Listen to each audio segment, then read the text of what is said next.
routine operations at sea. Last week, the chairman of the Senate Armed Services Committee voiced outrage over the accidents. Perhaps the greatest harm to our national security and our military is self-inflicted.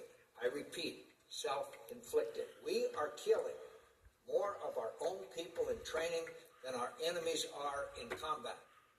Ahead of today's Senate hearing, Rear Admiral Charles Williams and his number 2, Captain Jeff Bennett, were fired yesterday by the Navy.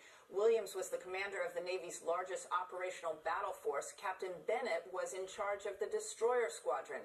6 Navy leaders have now been fired after the collisions. The Navy is down 2 destroyers badly needed right now in the Pacific. Both were capable of shooting down North Korean missiles. The decision to close the hatches to save both U.S. warships, leaving some sailors to drown, has left unthinkable psychological wounds within the force. Admiral Richardson will be testifying before Senator John McCain today. One of the warships is named after his father and grandfather, Bill. Wow.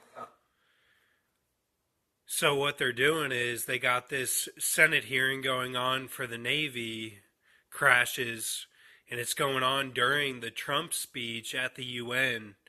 So it's mutual assured distraction going on.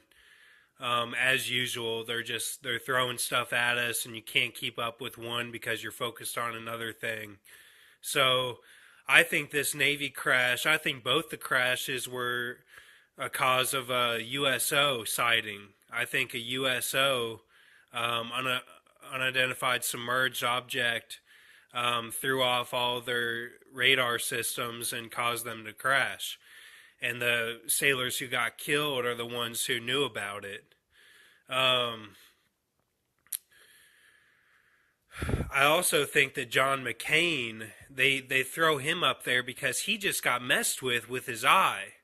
He had surgery, brain surgery, and his eye was all messed up when he came back. So they're showing us the eye symbolism of them messing with the soul through the eye, and that's why they throw John McCain out there.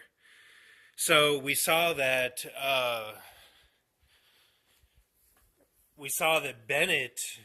Bennett was the one who got fired, and we see that Bennett is from Commando, and Vernon Wells is the actor. See Vernon Wells there? And if we remember, Mount Vernon is for George Washington. That was his home, was Mount Vernon. And all during the Revolutionary War, George Washington just wanted to go home. And he would write about his home and how that's what he wanted most. Was he didn't even really want to be president. He wanted just to be at home in Mount Vernon on his plantation and just live there peacefully.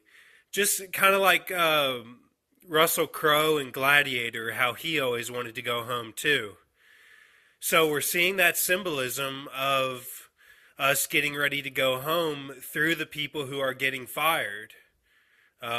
So let's just keep watch, and we'll keep watch on this UN speech that Trump's about to give, and we'll go from there. Thanks, everybody.